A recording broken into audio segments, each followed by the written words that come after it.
तद्पि विरोध मान जेह कोई, तहाँ गए कल्याणु न होई। जय श्री राम। सद्भाव रामायण अध्याय 26 भाग 2। नारद का अहंकार। भगवान शंकर की यह सलाह नारद जी को पसंद नहीं आई। उन्हें लगा कि मेरी प्रशंसा तो शिव जी को पसंद नहीं है। शंकर जी के पास थोड़ा रुककर उन्होंने विदा ली। शंकर जी ने काम विजय की बात विष्णु को न बताने के लिए विशेष रूप से कहा था। फिर भी नारद जी जानबूझकर विष्णु के पास क्षीर सागर में गए।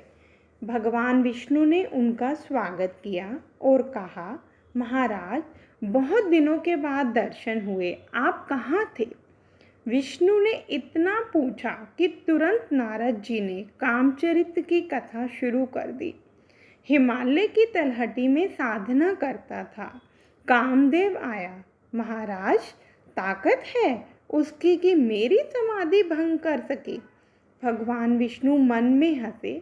कमाल है, मेरे स्मरण से काम को जीत सके, फिर भी मेरे आगे अपना बड़प्पन हाँक रहे हैं। विष्णु ने बहुत सरल जवाब दिया, महाराज, आप तो संत हैं, आपका स्मरण करें तो आदमी काम तो क्या अहंकार को भी जीत सके। फिर आप स्मरण करें और काम को जीत लें, यह कोई बड़ी बात नहीं है। नारद ने कहा, भगवान, यह तो आपकी कृपा है, मैं तो निमित्त मात्र हूँ। यह अपनी भाषा है, हमारी कोई प्रशंसा करे तब हम भी ऐसा ही बोलते हैं, पर अंतर में इच्छा होती है कि मेरे और भी ज़्यादा प्रशंसा करें तो अच्छा है।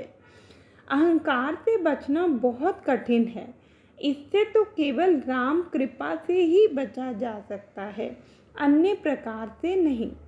सौराष्ट्र और गुजरात में जिससे भी पूछिए, मकान, खेत, संतान, दुकान, वह सभी भगवान का है, ऐसा कहने की आदत है।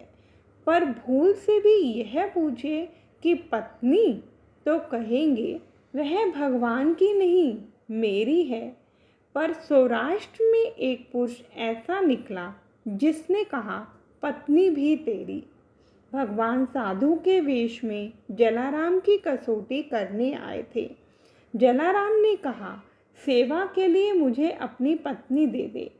जलाराम ने उसी क्षण पत्नी के सामने देखकर कहा, जलियान, कसौटी है, साधु को सेवा के लिए स्त्री की जरूरत है। जलाराम गृहस्थ है। द्वार से अतिथि खाली हाथ लौटे तो सौराष्ट्र का आतिथ्य लज्जास्पद हो जाए। जलियान ने जलाराम की चरण वंदना करते हुए कहा, मेरा हाथ पकड़कर साधु को दे दीजिए। और जलाराम पत्नी का हाथ पकड़कर साधु को सौंप देते हैं। झोले झंडे के साथ जलियान को लेकर साधु निकले। वीरपुर की सीमा के पास पहुंच झोला झंडा जलियान को देकर कहा, मैं शौच के लिए जाता हूं, अभी लौट आऊँगा। वे गए, सो गए। अभी तक उनका पता नहीं। शाम हो गई। जलियान रोती है, साधु मुझे छोड़कर क्यों चले गए? मुझ में कोई दोष होगा? मेरे आचरण को लेकर कोई शंका हुई होगी? मेरी भक्ति में कुछ कमी होगी? एक संत को मैं सौंप दी गई और वो मुझे छोड़कर चले गए। सीमा में से ग्वाले गायों को चराकर आ रहे थे। उन्होंने जलियान को रोती हुई देखा। गांव में जाकर बात की कि जलियान सीमा के पास रो रही है। जलाराम सीमा पर गए। झोला डंडा हाथ में लेकर रोती हुई जलियान को सादर लौटा लाए। ऐसे इंसान कह सकते हैं कि सब भगवान का है। कहने का अर्थ है, नारद जी को बहुत अहंकार आ गया। भगवान विष्णु समझ गए कि भक्त के गर्व को समय पर निर्मूल नहीं किया तो उसका अकल्याण होगा। जय श्री राम।